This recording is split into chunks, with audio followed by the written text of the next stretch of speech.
Hello guys, अस्सलाम वालेकुम। स्वागत है आप सबका मेरे आज के इस न्यू ब्लॉग में। तो आज की दुकान शुरुआत कर रहा हूँ मैं दुकान से। तो मैं जाके दिन को खोल लेता हूँ दुकान। तो दुकान खोलने के बाद मैं बैठ जाता हूँ आराम से, कस्टमर का करता हूँ वेट, क्योंकि रोज़ा होता है तो काम करने का कुछ भी दिल नहीं होता है। और जैसे मैं दुकान खोलता हूँ बिल्कुल अकेला होता हूँ दुकान पर, अभी कोई भी नहीं आया होता है। सबसे पहले मैं ही जाके दुकान खोलता हूँ और कोई भी नहीं होता। और इतनी देर में मेरी नज़र पड़ती है सामने मार्केट में, ये भाई साहब दुकान खोल के तो इतने ज़ोर से फ़ोन पर बात कर रहे थे। अभी मार्केट में कोई भी नहीं था, पर पता नहीं घर से फ़ोन था या रोज़े की तपश लगी हुई थी, बहुत ज़ोर से फ़ोन पर बात कर रहे थे। उसके बाद मैं कुछ आगे पीछे देखता हूँ कि कोई छोटा मोटा काम मिल जाए जो मैं करूँ बैठ के आराम से, तो काम मिल जाएगा तो टाइम अच्छा पास हो जाता है। फिर इतनी देर में मेरी नज़र पड़ जाती है कुछ पुराने चाकू होते हैं, उनको तेज़ करवाने के लिए लेके चला जाता हूँ मैं आगे। मैं दूसरे भाई हैं उनकी दुकान पर, उनको देता हूँ क्योंकि वो तेज़ अच्छा करते हैं। तो ये है जी मदीर का लड़का, वो साइकिल लेके मेरे से आगे ही एक पीस लेके तो चला गया सीधा दुकान में मेरे से पहले देने के लिए। तो फिर मैं उधर जाता तो उनकी दुकान में कोई भी नहीं होता है, मैं उधर रख के तो एक साइड खाने में रख के तो उधर से मैं निकल के आ जाता हूँ वापस।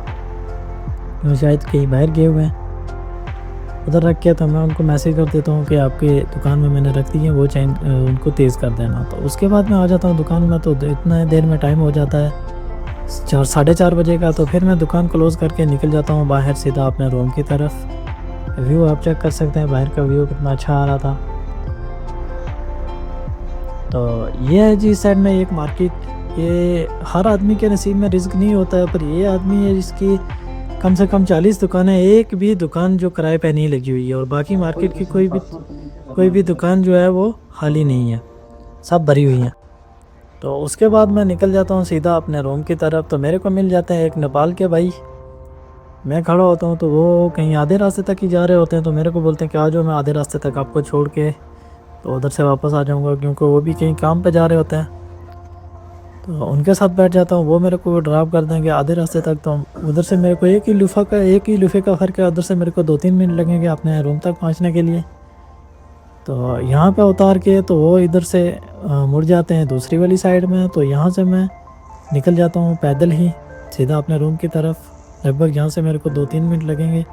हवा बहुत ही ज़्यादा तेज़ चल रही थी, मौसम बिल्कुल ठंडा था आज, धूप नहीं थी।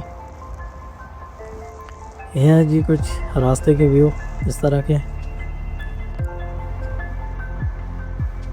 बहुत ही ठंडी हवाएं चल रही थी और धूल मिट्टी वगैरह भी उड़ रही थी, बट हवा बहुत ही ठंडी अच्छी चल रही थी, ठंडी और अच्छी, मज़ा भी आ रहा था पैदल चलने में इस टाइम।